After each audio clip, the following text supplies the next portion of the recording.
One interesting and powerful aspect of shamanic practice, or bringing shamanism into everyday life, is that the shamanic worldview looks at what is beyond the apparent.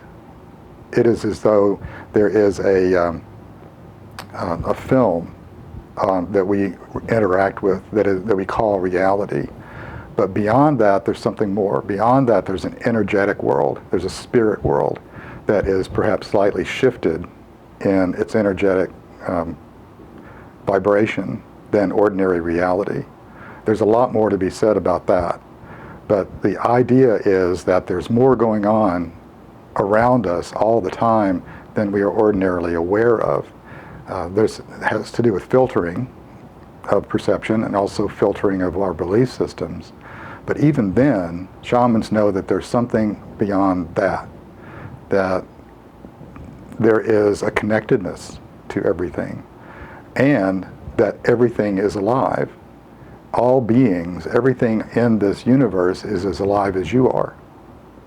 That's very profound if you stop and think about it.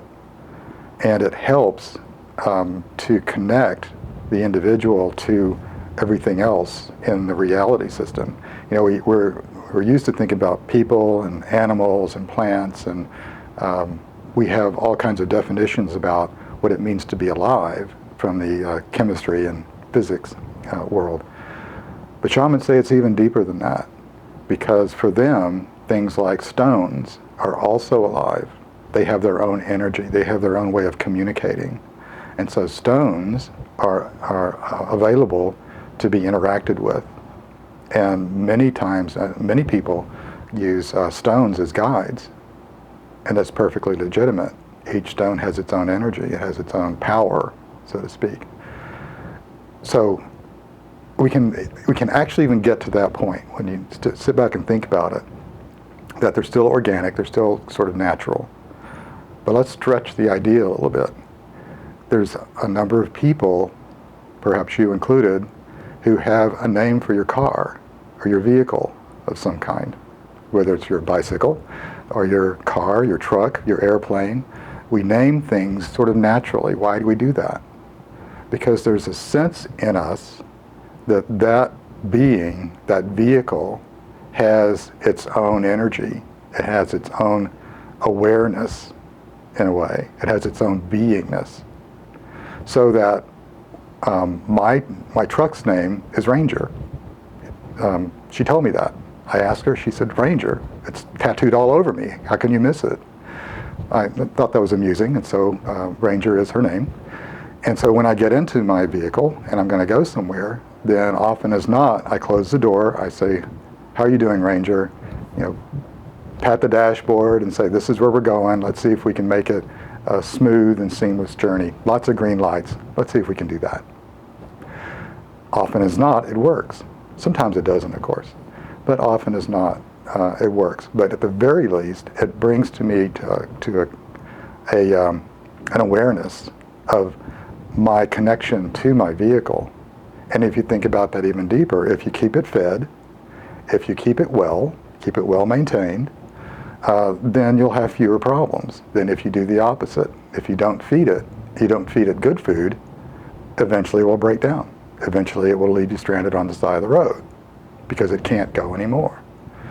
If you don't maintain your vehicle, then it breaks down, just like our human body. If we don't take care of our vehicle, then our body will break down. It's the same thing. Take that to your computer. Many of us work with computers. So, what's your computer's name? How do you greet your computer in the morning? What's your feeling about your computer? In a workshop when I covered this, the name that the individual had for his computer was not very flattering, and mostly what he wanted to do was throw it out the window. And I said, well, think about that. If you were the computer and you were getting all this negative energy all the time, how would you be behaving?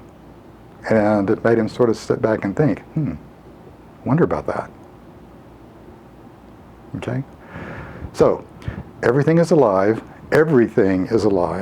including this chair and this floor. Everything can be communicated with. This chair is doing a great job of holding me up. I thank you very much. But But then there's another thing that's is also kind of interesting in terms of bringing shamanism to life. You know, whenever you purchase something, you often have a very good feeling about it. You wouldn't purchase it unless you had a feeling for it. It's a nice shirt, or it's a nice pair of shoes, or a nice lamp.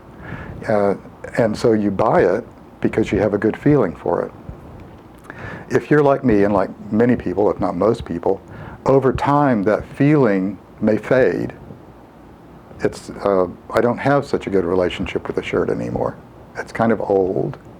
Or the shoes are getting worn out, or maybe I just don't like that lamp anymore. It doesn't work for me in my new arrangement, things like that. So what I suggest that people do, just for fun, is to make a list of all those things that they don't have that feeling for anymore. It's as though sometimes we think about them as being dead. So you make a list of dead things. Then, when you have that list, then you systematically go through that list and you remember how it felt when you first bought that thing or brought it into your life. Remember how it felt to wear it, to use it, and honor the fact that you used to have that strong relationship with it. Once that's done, once the honoring is done and you say thank you for your service, give it away. Let it go. You can sell it if you want to, but it's actually more powerful if you just give it away. Pass it on. You see, the object is not dead.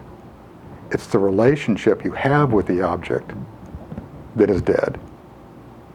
And so by honoring this object and by letting it go, what you're doing is you're giving it new life. Because there's someone out there who really would love that shirt, who really would love those shoes, and the lamp would just fit perfectly in the room. Do you see? So, everything is alive. Make a list of all those things you think of as dead. Systematically go through and honor them, remember them, thank them, and then let them go. Let them have a new life. Make a list of dead things.